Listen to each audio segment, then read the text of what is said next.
167. The Carpocratian Heresy.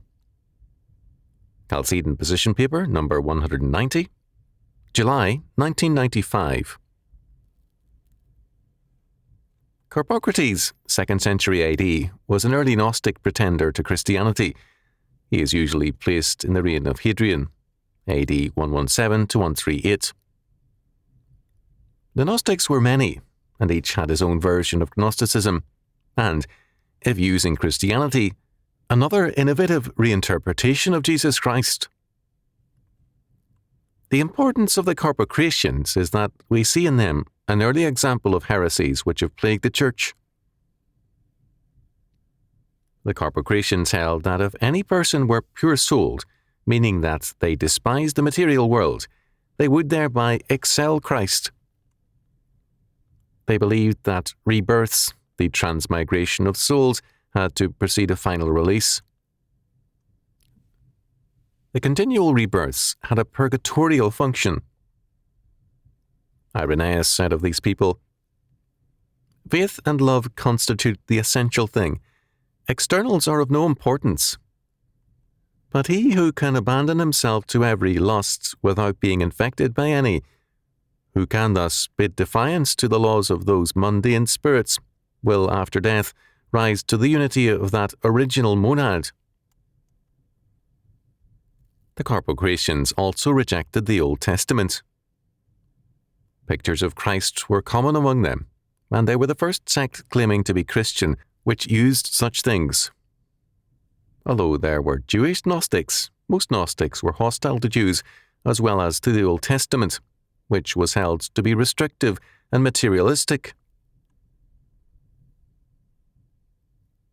This key aspect of Carpocratian thinking, its hostility to the Old Testament, was a view which marked one heretical group after another. The Gnostics in particular saw themselves as both spiritual and intellectual, and this especially made them hostile to the Old Testament. Had they been honest, they would have shown a like condemnation for the New Testament.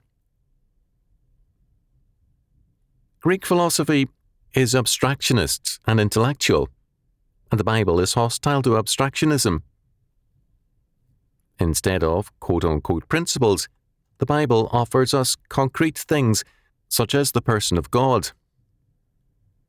We are not given an intellectual vision of the good, the true, and the beautiful, but of God the Creator, the supreme and absolute being, the person of the great King.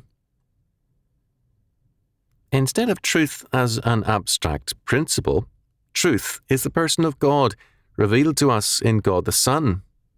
John chapter 1 verse 17, chapter 14 verse 6. By undermining the authority of the Old Testament, these Carpocratian and other Gnostics were undermining the authority of the New. If the force of law is undercut, then, too, the force of grace is undermined, because grace speaks to the divine order, which requires the full weight of the law. The Carpocratians were accused of immoralities of various kinds. We know so little of them that this charge cannot be confirmed. We do know that they were indifferent to things external and to law. Their goal was a mystical absorption into the original monad. Their virtues were thus faith and love. But faith in what or in whom? And love of what or whom?